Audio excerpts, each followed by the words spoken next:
Welcome to Breaking the News. I'm Janice Shortle. It has been more than a decade since two St. Thomas students turned Love Your Melon, the hats, into a national brand by convincing Americans to spend more on those hats in order to help kids battling cancer. And then last night, everything just stopped. Love Your Melon quietly announced that it's pressing pause. They posted on their website and social media those exact words last night. Kent, take it from there. Yeah, Jana, the post left many confused even this morning because while Love Your Melon says it's pressing pause to take a step back and reflect, it also mentions a final donation of more than $200,000 to its nonprofit partners. And speaking of those partners, one of its biggest had no idea this was coming.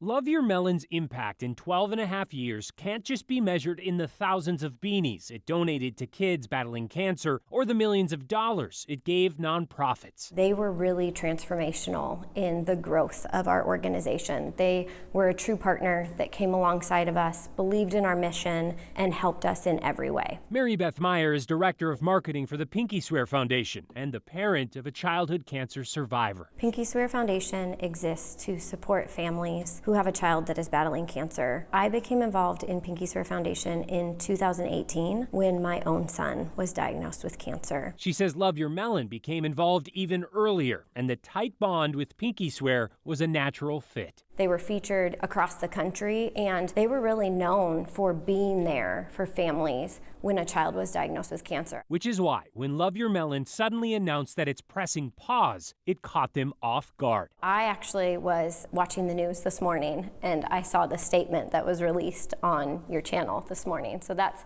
how I found out. A partner that goes back this long, that's how you found out? Yeah. That's heartbreaking. Yeah.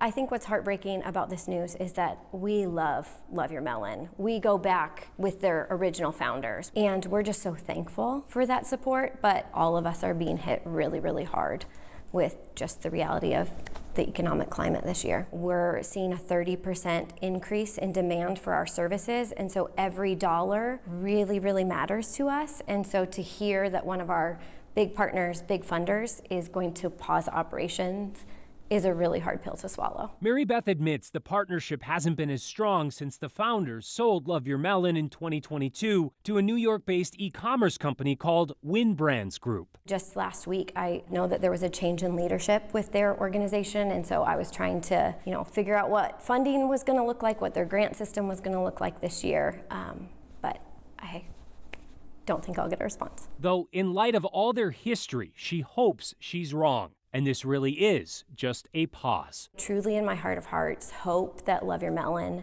can restructure, reorganize, get back to the heart and the mission that they so beautifully set out to do, because the kids and the families desperately need it. Now, I also reached out to Love Your Melon today, and I was simply told they are working on what's next for the brand and its mission of fighting pediatric cancer. And on that front, mHealth Fairview, which has received more than $1.4 million in support over the years, said today later this year we'll celebrate the opening of our Love Your Melon Resource Center, where we will carry forward their incredible legacy of compassion, Jana. So take that however you'd like at this point, because it's all a little confusing. Yeah, it's just so abrupt. And, a lot of people here at CARE, a lot of our viewers have had a relationship with the people who founded Love Your Melon. It was this wonderful thing created here. So it just feels kind of strange that it stops. I know they were sold, but that we don't have a lot of answers. Yeah, and they did say it's an end of a chapter. So hopefully there's some new chapter that they're hinting at. All right, I'll look forward to the new chapters. I'm sure everybody else will too. Thank you so much, Kent. We appreciate it. Yep. Be right back.